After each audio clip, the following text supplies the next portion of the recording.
Urgent, America's Team fan, look at what just happened. Nobody saw this coming, huh? But first, make sure to subscribe to the channel because we bring you daily videos with the latest your team news, and don't forget to turn on notifications. So, you don't miss anything. Jerry's Cowboys leak information on Travis trade Dallas. Cowboys owner Jerry Jones cannot help himself. A national report features a video that shows Jerry inside his helicopter. It mentions his friendship with Colorado head Coach Deion Sanders, the Pro Football Hall of Famer who played for the Cowboys from 1995-99 while winning a Super Bowl ring. And it makes a connection there between the Cowboys and Colorado two-way Heisman Trophy winner Travis Hunter. I've heard Jerry really likes Travis Hunter, the Athletic's Diana Rossini said in a video clip from her Friday episode of the Scoop City podcast, and the internet goes wild. In advance of the April 24th NFL Draft, when America's team holds the number 12 overall pick, there has been entertaining media speculation about the concept of a blockbuster trade-up to secure the Hunter. We've explored the idea here. How much would it cost? It makes sense to look at a fair price. Others have explored it because it would be spicy. NFL Network's Daniel Jeremiah has urged the Cowboys to get creative and make a move up the board because, he said, "I miss the days when the Cowboys were aggressive fun," Jeremiah wrote on his social media.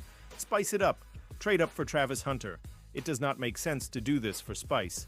Dallas would need to get into the top 3 slots to make this happen, and Hunter would likely start at cornerback from day one for new head coach Brian Schottenheimer and might do the same at receiver. But the question at this still early stage isn't about Hunter's talent, and it's not about Dallas' interest, which is at the same level as 31 other teams' interest. The question is, why did somebody inside the Star leak this information to The Athletic? That's not football, that's marketing, and we hope Jerry didn't waste too much football time planting this marketing seed. Pausing this news just to say that if you want YouTube to keep recommending the latest America's team news to you, it's very important that you leave a like on this video. Thanks. Now let's get back to the news. Cowboys dubbed top potential trade. Partner for projected $33 million RB, the Dallas Cowboys are expected to add a true number 1 running back to the roster this offseason, though there is no guarantee that will happen in the upcoming NFL draft. Going running back in the draft would make considerable sense given the depth of the 2025 class. However, the Cowboys pick at number 12 in the first round, at which point headliner Ashton Jeanty is expected to be long gone. Dallas should be able to find significant value further down the line in the form of a player like Tre'Veyon Henderson of Ohio State or Caleb Johnson of Iowa. But Dallas is also interested in winning now after paying huge money to the likes of QB Dak Prescott, wide receiver CeeDee Lamb, and others in recent off-seasons. Running backs typically translate well to the NFL during their rookie campaigns, but if the Cowboys don't find the right value or fit in the first couple days of the draft, there are a handful of potential trade options that could work out swimmingly. Pro Football Sports Network put together a list of one player each franchise could still trade ahead of next season. The name they came up with for the Jacksonville Jaguars was that of RB Travis Etienne Jr., a former first-round pick who was entering the final year of his rookie contract in 2025. The Cowboys would loom as the most logical trade partner on paper.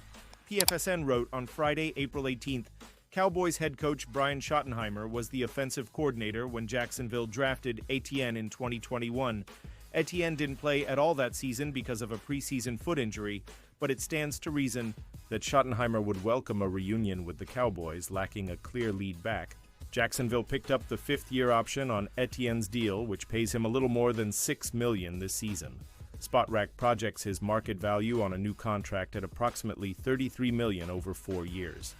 The Jaguars are trending younger at the position, as 23-year-old Tank Bigsby actually logged 18 more carries than the 25-year-old Etienne last season. If Jacksonville plans to transition to Bigsby as the full-time starter in 2026 anyway, then trading Etienne for a draft asset now makes considerable sense. Cowboys news. When to draft a running back is a big question for Dallas, your Sunday morning Cowboys news. Drafting RB in 2025 should be a numbers game for Cowboys, but can afford patience? Reed Hansen, Cowboys. Why the Cowboys shouldn't rush to judgment to address one of their needs. The debate has waged all offseason over not if, but when the Dallas Cowboys should pull the trigger at the running back position in the 2025 NFL Draft. First, we discussed waiting to day 3 and attacking value as it slips through the cracks. Then we discussed what happened last season and the knee-jerk reaction to earmark a pick specifically for the RB position this draft cycle. Since then, people have discussed reaching for one of the top RBs at number 12, moving up earlier in the draft to pluck away the cream of crop, and even double-dipping at RB across multiple days of the draft. Cases can be made for each approach, even if some arguments are flimsier than others. Obviously, this is easier said than done for a team like the Cowboys. Nobody in Dallas actually wants to see Javonte Williams enter Week 1 as the Cowboys unchallenged. Starter at RB, so the instinct to pick anyone in the first 3 rounds is understandable. And if a specific player the scouting department is targeting is available in those early rounds, it would make sense to do just that. But that approach ignores one of the greatest strengths of the draft, which is the depth. Unless multiple teams double dip and select multiple RBs before Dallas, the Cowboys are going to get their guy at some point this draft cycle. Again, the numbers on their side because it's a buyer's market and the supply has seemingly exceeded the demand. There's also the secondary market sure to arise after the draft. When teams load up on cheap and talented prospects this draft cycle, they're inevitably going to remove veterans from their respective rosters. It's going to open up a whole new range of possibilities for a team waiting in the wings. Panthers-Cowboys trade proposal sends lethal pass rusher to Carolina Matthew Schmidt, SI. Trade proposals are everywhere in the run-up to the draft. The Carolina Panthers were one of the worst teams in football at getting to the quarterback. This past season, finishing with just 32 sacks, the Panthers have attempted to address the problem this offseason, signing free agents like Tershawn Wharton and Pat Jones, but they still need to make some more additions in order to bolster their front 7. Carolina is widely expected to address the issue in the NFL draft, but there may still be some interesting potential trades on the table for the Panthers. Sterling Z of Pro Football Network has identified a possible trade target for Carolina, singling out Dallas Cowboys edge rusher Dante Fowler as a candidate.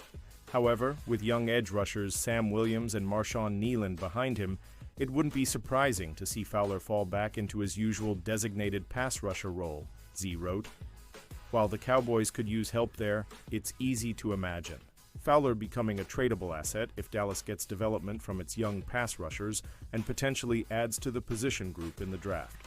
Fowler is now in his second stint with the Cowboys after racking up 39 tackles and 5 sacks with the Washington Commanders in 2024, marking the second time in his career that he rattled off double-digit sacks. He first achieved the feat by totaling 11 5 sacks with the Los Angeles Rams back in 2019. These Cowboys could see an exit sign at the end of 2025. Shane Taylor, inside the star 2025, could be the last go-round with these players in Dallas. Malik Davis, how about we start with a guy that most probably forgot about? Back in January, Dallas signed Davis to a reserve future contract. Davis spent the entire 2024 regular season on the Cowboys practice squad after failing to make the 53-man roster at the end of training camp in late August. He wasn't elevated to the active roster for a single game, but he'll stick around in Dallas and participate in off-season training programs to compete for a roster spot for the 2025 campaign. Davis has a golden chance to do something in camp and make the roster this season. I mean, it is funny that we talked about him last offseason having this same look as to how bad the running back room is. Javonte Williams and Miles Sanders are the 2 starting running backs on the depth chart. Dallas will draft a guy, but if they don't land one of the top 3 backs starting next week in the NFL draft, Davis has as good of a chance as anyone as making his case for RB3, or he will spend him last year on the outside looking in. Ryan Flournoy, we have to call it like it is, if the Dallas Cowboys draft a wide receiver, Ryan Flournoy might need to have a breakout camp to maybe even survive. This offseason, Flournoy played just 32 of the offensive snaps in 2024. With Brandon Cooks gone, yes, he moves up a spot, but players like Jalen Tolbert and Jalen Brooks, Jonathan Mingo, and Kavontae Turpin all moved up on the depth chart as well. I like all the names mentioned above ahead of Flournoy. You may not agree with me, and I hate trading for Jonathan Brooks, but right now, he is better than Flournoy. I think whomever they draft will jump him in the depth chart, so it might be a make or break it summer for Flournoy. He may be seeing the exit sign after the 2025 season if he doesn't ball out. Evaluating position groups, where the Cowboys like their guys before the draft, Sean Martin, Blogging the Boys breaking down what positions the Cowboys might bypass in the draft. Offensive tackle.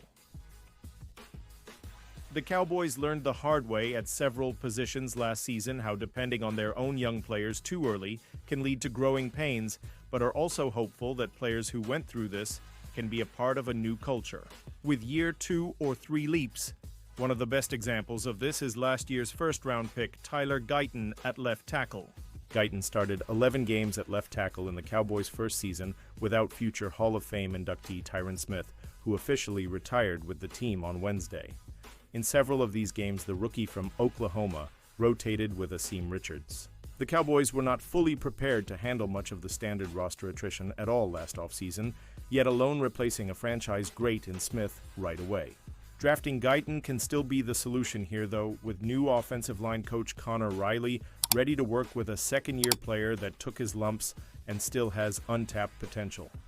Center sticking with the offensive line, the Cowboys have also shown confidence in last year's third-round pick Cooper Beebe to remain the starting center without much competition being brought in so far. If the hiring of Riley as OL coach is expected to be a boost for Tyler Guyton, it should be tenfold for Beebe. Riley was Beebe's position coach in college at Kansas State, and even though Beebe mostly played guard during this time, the continuity, paired with the Cowboys' desire to run the ball and Beebe's strength in run blocking, make him one of the most clear-cut candidates for a year to breakout on the entire Cowboys roster. The safety valve at center is veteran Brock Hoffman, who will be battling at guard to replace the retired Zach Martin. The Cowboys are counting on the durability of Cooper Beebe at center, and having him consistently in the lineup to grow further into the signal caller of this offensive line would be a massive step for the Schottenheimer offense to get off the ground quickly. Beebe got better with each passing week last season, with most of his growth coming well after Prescott was out for the season. Seeing how the Cowboys QB1 and their second-year center get up to speed with practice reps later in. The offseason will be one of the most important things to watch for early on in OTAs and training camp. And now, America's Team fan, I want to hear from you. What's your opinion on this? Drop your thoughts in the comments. I don't know if you know this, but your opinion matters a lot for America's Team. I'll be back any moment with more America's Team news. How about them Cowboys?